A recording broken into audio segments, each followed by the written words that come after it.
Coming up on the Thursday edition of LSU Sports Showtime, it was the final homestand for the men's basketball team. We'll tell you if they made it 14 SEC wins in a row.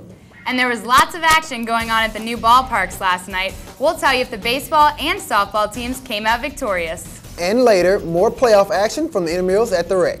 All that and your weekend preview. Sports Showtime starts now.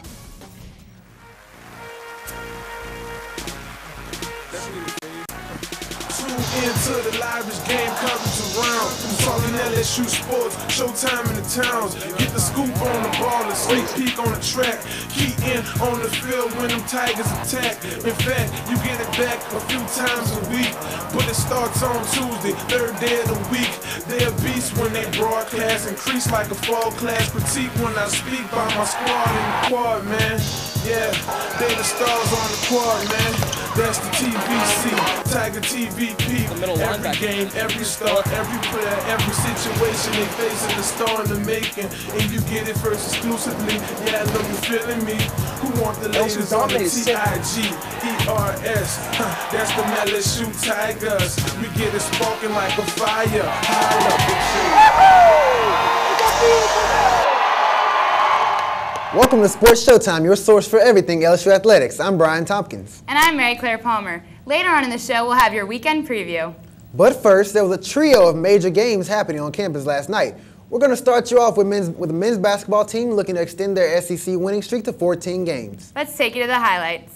It was senior night in the PMAC this year. Chris Johnson here walking out with his family. Chris taller than everybody else. I'm guessing that's why he plays basketball for us. Marcus Thornton, usually the hot shooter, can't hit the iron there. Bo Spencer passed the ball to the wrong team. That was a mistake. Chris Johnson here worked by Mr. Zila. Mr. Zila was his Nigerian nightmare for the night. The Tigers shot 34% in the first half, trailed by 11 points. But in the second half, it started looking better with this. Marcus Thornton dunked to Chris Johnson in the lane. And then the Vanderbilt, they answered back with a three-pointer. They hit 50% from the perimeter in the second half.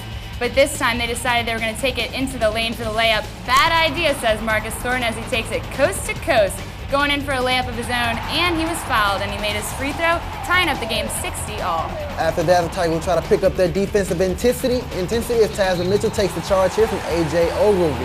That would not be enough as the Vanderbilt, Brad Tinsley, knocks down a three-point shot to put the game away as they take a 5-point lead with 38 seconds to go. Mr. Tinsley here knocks down a free throw that would all but do it. The SEC champion Tigers went on to fall to the Commodores 75-67. The numbers weren't as high as usual as senior Marcus Thornton finished with 18 points, 3 assists, and 2 steals in his final home performance. The other half of the dynamic duo, Tasman Mitchell, finished with 16 points, 2 assists, and a block. LSU will finish up the regular season at Auburn this Saturday. Tip-off is at 3. From senior night to a team that only starts one senior, the LSU baseball team welcomed in Mississippi Valley State to the box last night. It was a beautiful night as over 2,000 fans sat in to watch the baseball team. Tigers trailing 4-0. Blake Dean here knocks in the single that will bring in Derek Helenihi and another run to bring Tigers within 2. Coach Maneri says something to Micah Gibbs that gets him rocking as he knocked a double in, hits the wall, almost goes out for the Tigers. Sean Ochinko here later on in that inning with the Tigers still down hits a grand slam. That's what we call 4 runs the easy way for the Tigers. Also in that 8th inning, Leon Landry, Ryan Schimpf, and Micah Gibbs will drive in runs of their own to cap off the scoring for the Tigers at 10 for the night. Due in large part to the game-saving grand slam, LSU took a 10-4 victory over Mississippi Valley State. Sean Ochinko went 1 for 3 with 5 RBI and a grand slam. Catcher Micah Gibbs went 3 for 4 on the night with 1 RBI and 1 run scored. The Tigers will play host to Illinois in a weekend series starting Friday at 7 o'clock at the box. After the game, Ochinko talked about hitting his second grand slam in only 2 days. It's not about your first or your second at bat, but the ones late in the game when your team really needs you. And it just so happened that I came up to bases with the bases loaded again, and the pitcher threw me a pitch that I could handle, and it just so happened that it went out. Moving down the street to the new Tiger Park, the LSU softball team took on Nichols in a midweek tilt. The Colonels were no match for LSU last night as the Tigers posted a shutout victory, increasing their streak to 6 straight wins. An RBI double from Ashley Langoni in the third upped the Tiger lead to 5-0 as the Colonel defense began to crumble. Cody Trahan looked to win from the mound, striking out 7 and leading the Lady Tigers to an 8-0 victory.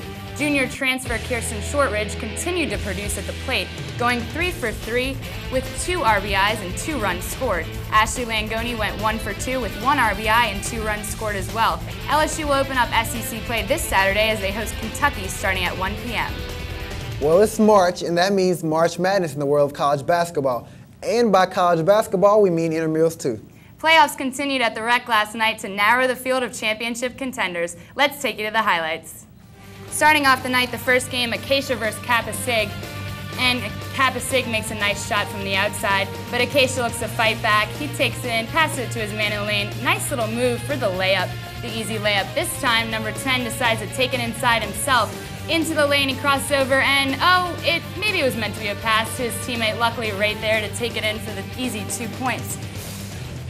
Coming up again, number 10, one more time he takes the lead. Let's see if he can make it this time with the crossover, and I don't even think he was looking, but he made it. A nice little switch there to take his team to a 43-31 victory over Kappa Sig.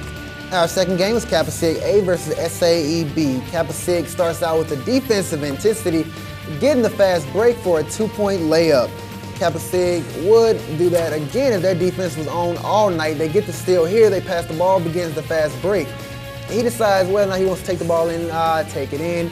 Right decision as he gets fouled, and he was probably going to make the free throw the way they were playing that night. Believe it or not, SAE does know how to pass the ball to their own team as they get the reverse layup here for 2 points. But Kappa Sig was doing a little too much with the teamwork. They get the outlet pass that starts the fast break. Basketball fans, that's what we like to call a layup, and those equal 2 points. Get enough of those, you win the game. Kappa Sig would take the nail biter with by a score of 37-34. Now for the scores from the rest of the night. Staying in the frat league, Pike barely knocked off Phi Delta Theta 50-41. It was a battle of the Sigmas as Sigma Nu A dominated Sigma Chi A 63-38.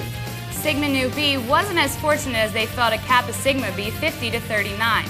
In another close game, SAE A beat Pi Kappa Phi B 53-45. SIGEP Team A ended Lambda Chi A's season with a 46-37 win. Switching over to the co-ed league, Nesby didn't want to spend the weekend at Bernie's as they got the 57-42 victory. The Honeybees showed the mullet tosses there's no business in the front or party in the back as they went on to win 58-33. Finishing out in the men's league, the Coop had some competition that was constantly off as they took a big 79-49 win.